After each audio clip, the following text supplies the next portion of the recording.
Hi, it's Jen from Shabby Fabrics with a really fun and colorful project. Isn't this quilt? It's such an exciting collection. This is called Jungle Paradise, and this is from Stacy Iest Hsu. She's a Moda designer, and Stacy has quickly becoming one of my favorite designers. She's a great person, and her collections just elicit so much joy. They're very colorful and fun, and we need a lot of that, especially right now, right? And so when I saw this collection come out, along with this really cool panel, which is right here, I said, we've got to make a quilt with this. We have to. And we just kept going with this. We not only have the quilt, which has our fun animals with the little three-dimensional ears. Can't wait to show you all about that. We also made a fun basket. So if you are going to be doing a kid's room maybe in this, you know, we all know what that's like with the kids' toys and their books. Grab a jelly roll and some of your coordinating fabric and make the fabric basket. We've done a tutorial on that. You can watch that for free on, of course, our YouTube channel. We've also done a fun, it's adorable, with the same jelly roll, the jelly roll rug. It's beautiful with these colors, even kind of a fun adventure banner, maybe to kind of top it off in the room. This, though, as I said, is the Jungle Paradise Quilt. And again, as I said, we've got this panel. There's actually 4 animals that are on that.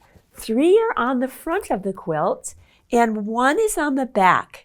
We thought that was fun to put a little bit of a surprise on the back of the quilt. So you can pick whatever 3 you want for the front, and you know, maybe you don't want to put one on the back. But we thought that was a nice way to use that 4th animal for that. So really what I'll be covering with you today is how to make this block here. And then we'll also talk about how we work with our panel to create our kind of animal. It's not a stuffed animal, but it's got kind of, again, these kind of dimensional ears, which makes it really fun. As you can see, a small 4-piece thread set, and that's because we did go ahead and applique that down.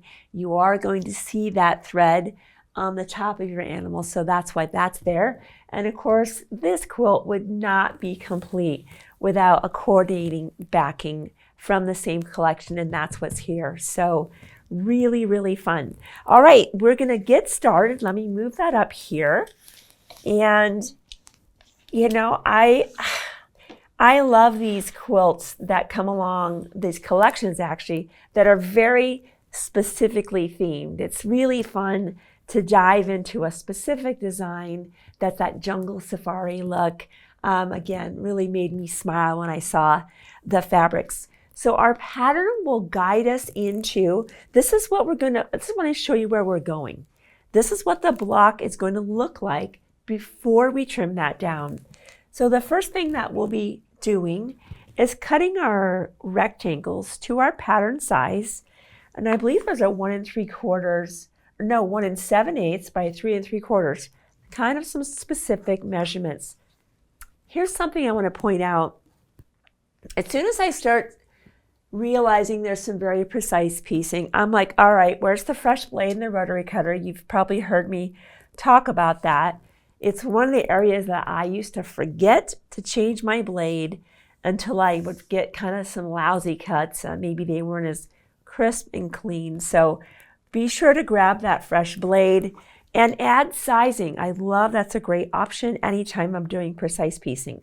So you're going to have 4 of those, 1 center, and then you'll have 1 of your squares that are 4.5 inches. With that, we will take our ruler and precisely from corner to corner, we will cut. Now I don't even want to disturb my fabric. I just want to lift up my ruler and I want to cut corner to corner. That's going to be our first step there. So as you can imagine, let me put that, I'm going to use that again. Let me put that right there. How our block will be laid out is the first thing we'll do is we're just going to piece these together. This is our X, and as you can see, that's going to press toward our, actually that one, that's this one right here. It's going to press to the outside. Here, we will have this and this, and these are going to fit in those corners. So now we have to figure out, okay, how are we going to assemble this? So our first step, as I mentioned, is we're just going to sew this to either side. Let me just get started. We'll make the block together. We'll square up the block, and then we'll move on to making our animal.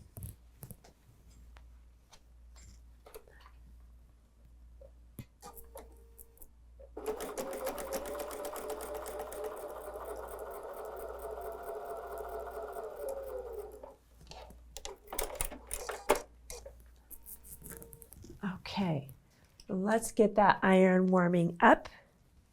And we'll put our darling backing. Isn't that just, it is so cute. I'm talented to a certain extent, but when I look at these fabric designers that come up with these amazing collections, I think that's next level talent. And I'm so grateful for Stacy Iest Hsu, and not only the amazing fabric, but so many of her amazing patterns that go along with that. So that one's still heating up. While that's heating, we can certainly be doing the other side. Let's just go sew that together. And then we can just iron that all at once. Same thing, good 1/4 inch seam allowance.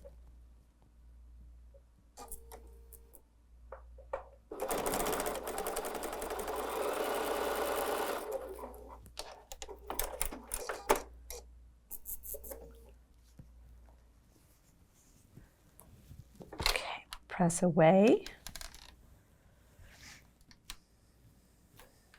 just like that, and we'll put that off to the side.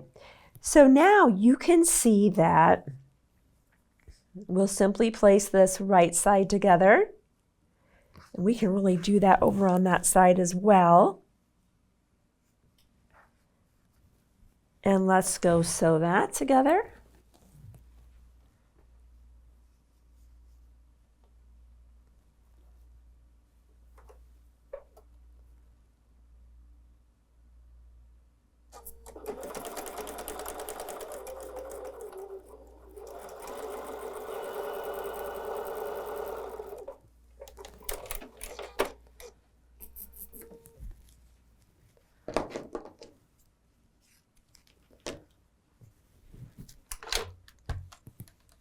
So let's look at that. Now this, I believe, will get pressed, yes, toward the middle, because we want those interlocking seams.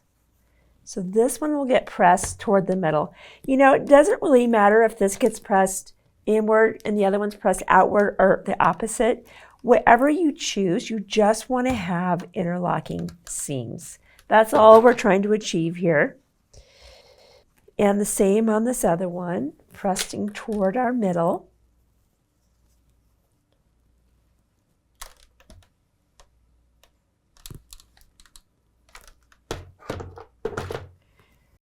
Now on the opposite side, here, I don't necessarily like starting on this point right here. I'm going to make sure I'm where I need to be. And then I'm going to sew from this side. Because I'm a little blind, that is blind to me. I'm going to pin that right there. And same here.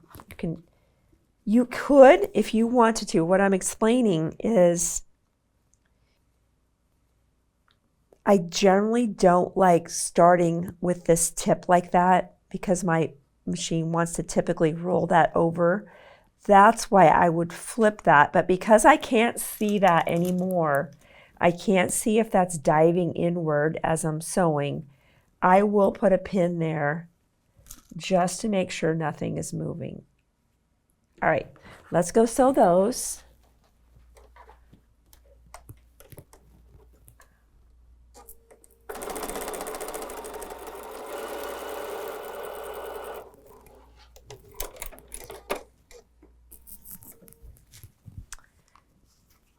So we will again press toward our middle.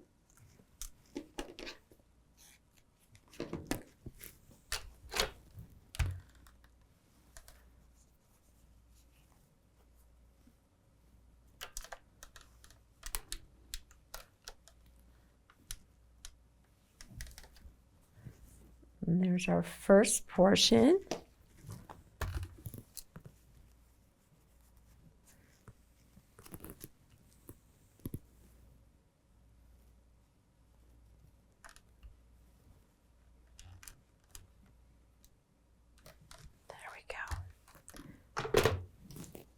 That's our block.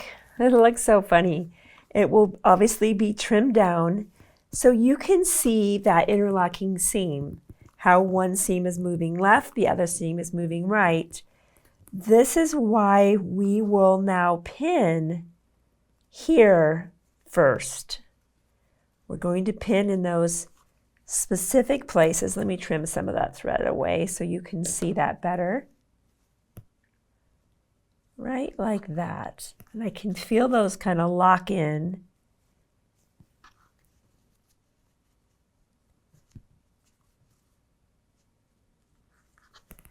Yep, there it is.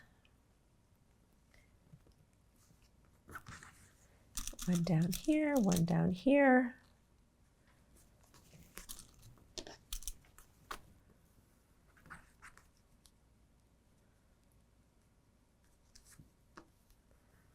Smooth that out. Okay. Let's start with that.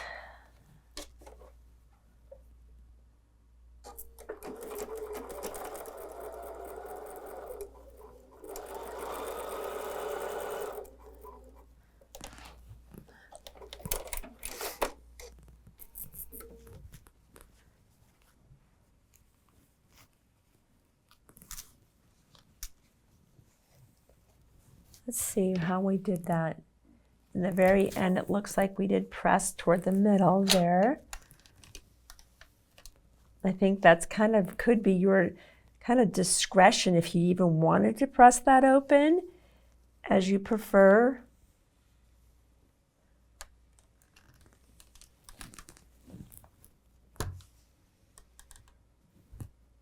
Come on, let that sit there for just a second.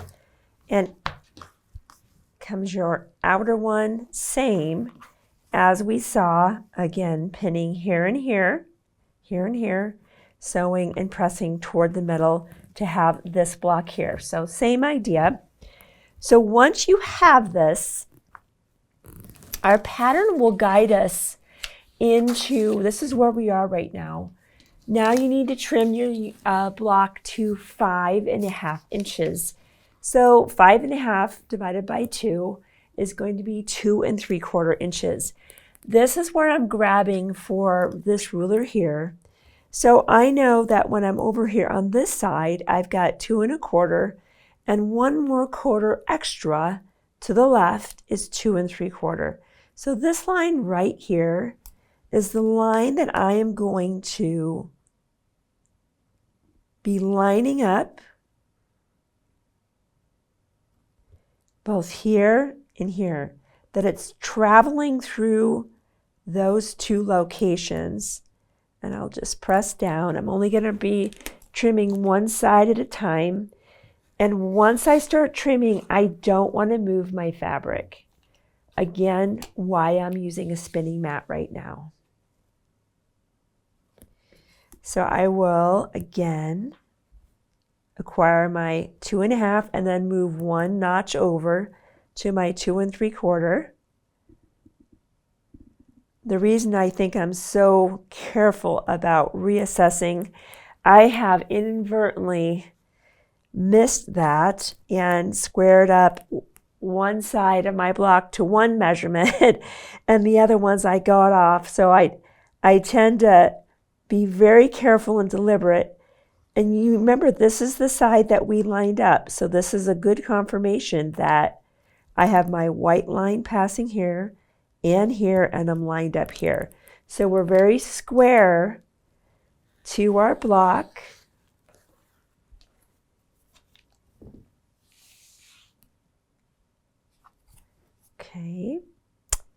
2 3/4 again.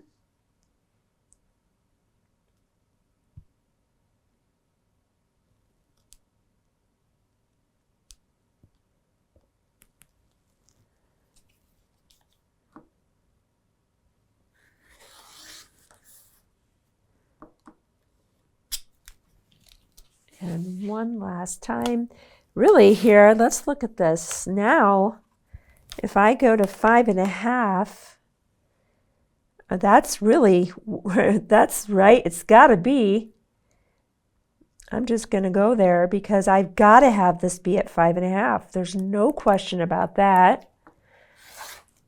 And there's my 5 1/2" block, right?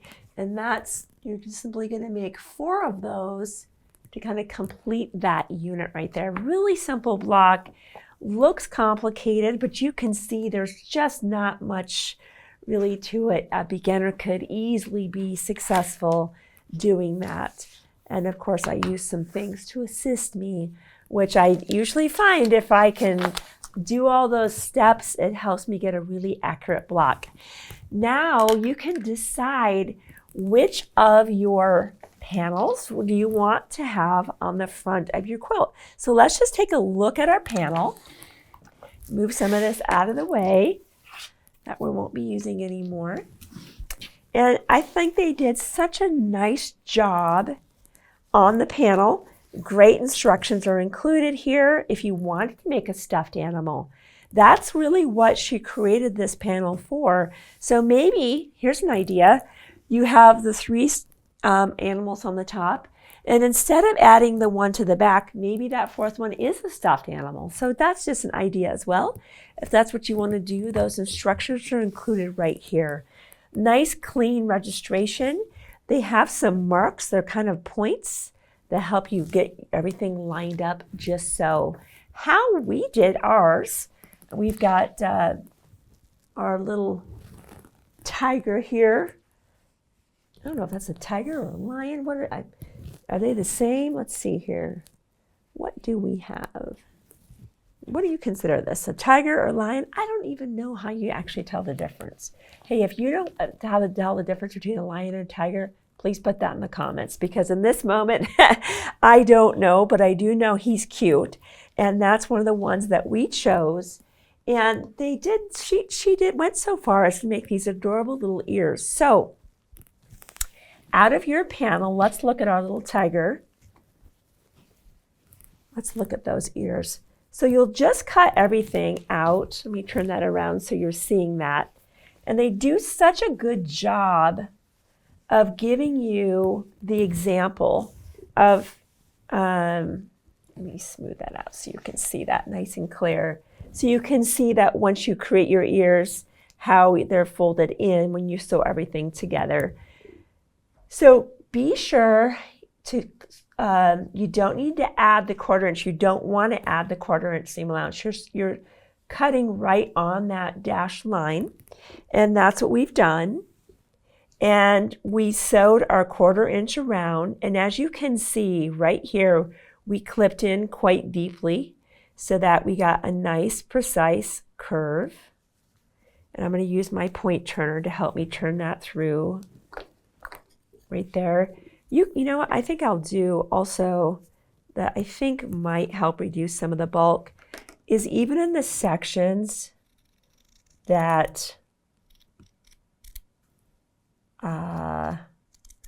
don't have those kind of more significant curves, I'm just going to take down a little bit of the bulk of that. Clean that up here. I think that's just going to help that turn a little bit smoother.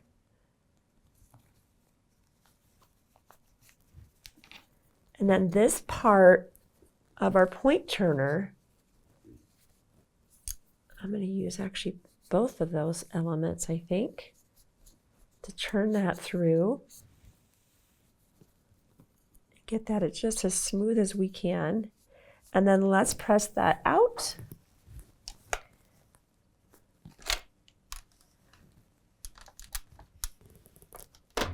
So once you have your ears pressed, the easiest way is to just say, okay, they're definitely going to be They're not interchangeable. You can see that. So once you decide what's your left and what's your right, there's that dart again. Line those up. Line that up.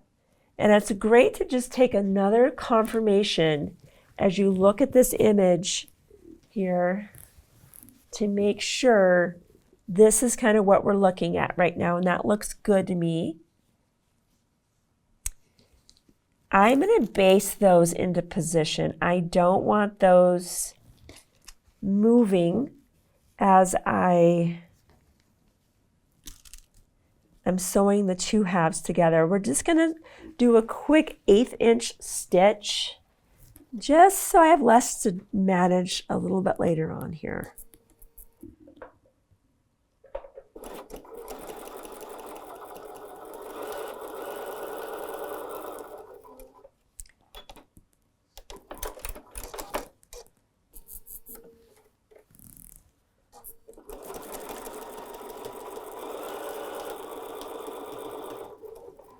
Okay.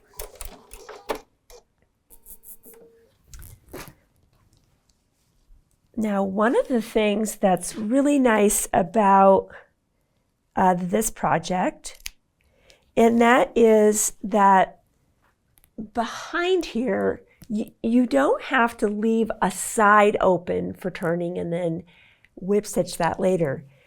We can sew all the way around it and turn it through from the back because this is appliqued on. So I'm going to create just a slit. I'm just going to put that in there now that I will be able to turn this through that opening. So we'll place this with right sides, or with right sides together. And I'm going to pin that and then sew a 1/4 inch all the way around. And when I come back, we'll turn that through together. So I've sewn around with a 1/4 inch seam, and I can see right in those spots right kind of at the neck there. I'm going to clip in, just relieve a little bit of that kind of stress right there, so it'll turn a little bit smoother in that section.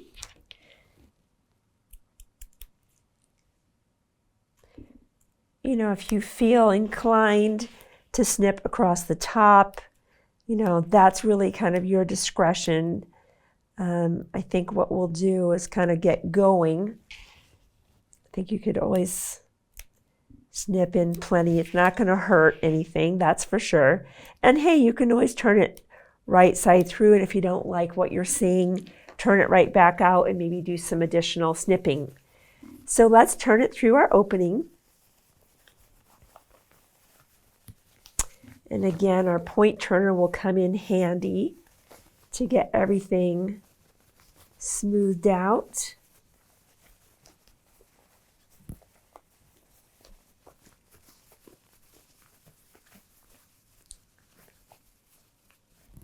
Yeah, I'm definitely going to be needing that point turner right down at the bottom. So cute. I find myself saying the word cute pretty much every time I see Stacy's collections.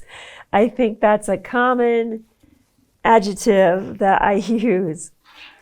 Okay, let's give that a good press. I can see I need to get that face turned out a little bit more right there. Kind of just work that through. Kind of rolling those seams out helps, kind of with your fingers. You can see you just have to kind of finesse it a little bit, working it all through nice and flat. Pull my ear out a little bit. Look at those ears. And as I pointed out to you, when we appliqued this down, of course I'd be using my beautiful orange on this one, we thought it'd be fun to leave the ears where they're not appliqued down, just so that they kind of have that fun little 3D. And if you do have the little ones, they might enjoy kind of flapping their ears and just enjoying the animals. So I'm just going to roll that seam again, pressing out flat.